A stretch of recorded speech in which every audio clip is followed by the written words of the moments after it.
Hi, my name is Joan and I'm your guide today, and we are here at the Hagley Museum and Library.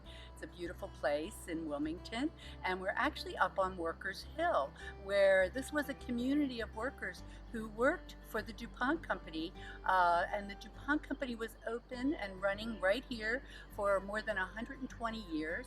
And do you have any idea what they were doing here back then? Well, they were making something quite valuable at the time.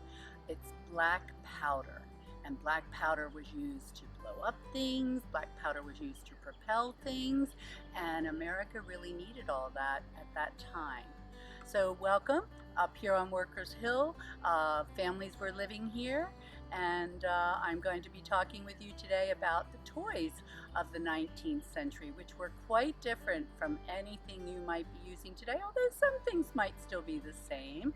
So think for a minute about the toys you love to play with, especially all the time you've been spending at home, and now we're at summertime. What do you do with your free time? So toys were much different back then in some ways because most of the toys were handmade. If you look at your toys, maybe you have Legos, they're made of plastic. Maybe you're using a game system which has plastic and wires, and a really important thing that we were missing, electricity. No electricity back then to run things. So the toys were mainly handmade, and I have a few things to show you here. One of the basic toys that you probably played with as a baby, and maybe you're still have them around today, whether you have Luke Skywalker, those famous characters. But back in the day that I'm talking about, between 1801 and 1899, you would have had very simple dolls, and depending on whether you had any money to buy a doll with wooden parts and moving arms, or maybe your parents had to make you a doll out of simple scraps of fabric. And so right here we have a Mr. and Mrs. doll that would have been just so much fun to play with back then, if you were one of the kids in the neighborhood here.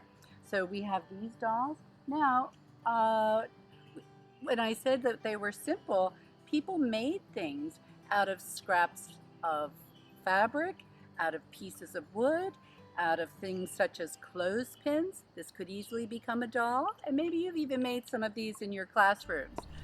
This is a very simple toy made out of wood, wooden ball, no rubber, and a wooden cup, and it's called a cup and ball. And the genius of this thing is your coordination and your persistence, and you'll see that I have not mastered this yet, but I think it would be something. Oh, also string. So wood, wooden cup, wooden ball, some string, and let's see. Oh my word, this, we're gonna give me 3 ties because this, oh, heavens to Betsy. Nope. So you can see the idea would be to get that ball in the cup, and that could take you seconds if you're a good shot, or it could take you days if you need extra practice. So that's one of our fun toys. Something known as Jacob's ladder. And you can see we have pieces of wood put together with ribbon, and the genius of this is all in your wrist. You just flip it back and forth, and this is an illusion of the blocks climbing up and climbing down the ladder. And Jacob's ladder is a quote from the Bible. Jacob trying to get to heaven, and he's having his challenges.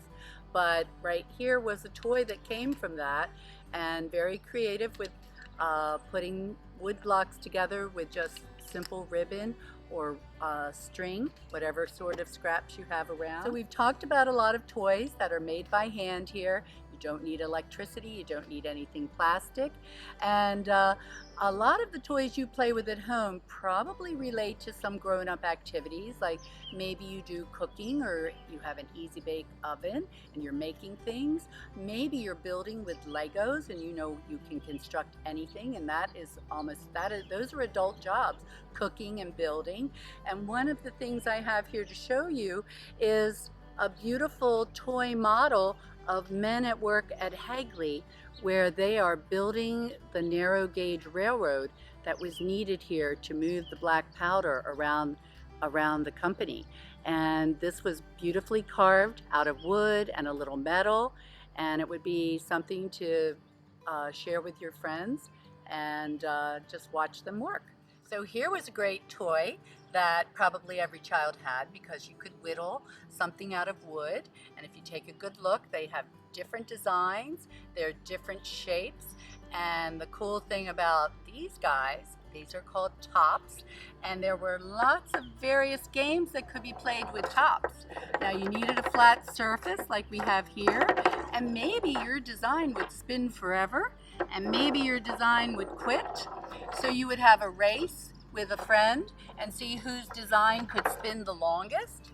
Maybe you would make a chalk arena, a circle on the ground, and you'd get your tops going. And then you'd try to knock your friend's top out of the game and see whose top was the best at knocking the others out of the game.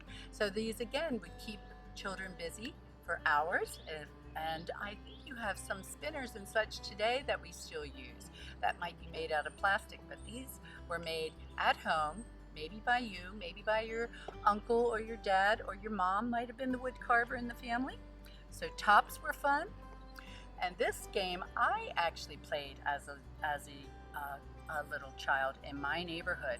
It's something called jacks, and the jacks were little pieces of metal, and at this point we have a rubber ball.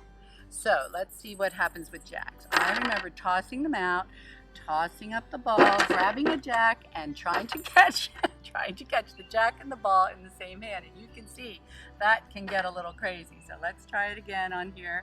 Woo! Yeah. Okay, I'm probably better on the cement, but let's see. I'm gonna try it again. So just throwing the ball up and catching it, grabbing a jack was part of the game, and seeing how many jacks you could gather in your hand was part of that fun. So these were made and fun toys back in the late 1800s into the 1900s. So way back, probably for your great-great-grandmama. So we're making progress here in the United States and across Europe, and photography becomes a thing. And lucky for us, someone invented the stereoscope, and you can see on the stereoscope we have a photo. This one is of a fox family, and on the back of the photo is a story. So someone in the family might read the story out to everyone, and everyone would take turns looking through the stereoscope. And the fun thing about the stereoscope, you can adjust it and you make a 3D moving picture just by sliding it up and down the wooden rail here. So that was always fun to work with. And whenever your parents could afford it, you'd order more pictures. So people were learning about animals, people were learning about other countries and having a wonderful time, probably in their living room. This might have been a fun indoor activity when it was raining or when the weather started to change. So I've shown you a lot of toys that we can do by hand, we can do on the ground or on the kitchen floor, but when the weather really changed here in Delaware, we'd get big snowstorms and the creek would ice up, the pond would ice up, and what do you think these things were used for back then? Okay, I wish I could take your guesses in person, but I'm imagining you're talking about ice skates, and these were just the kind that you could put on almost any shoe, and what you would have to do is clamp it on your shoe, and there would be straps that would loop right under the ball of your foot, and around your ankle, and you'd be off and skating in no time on the frozen Brandywine or the nearest pond. So these were wonderful outdoor activities. Thank you for joining me today for your field trip from home here at Hagley. I hope you enjoyed our 19th century toys, and if you'd like to know more, please look at our educational resources at our website. Thank you.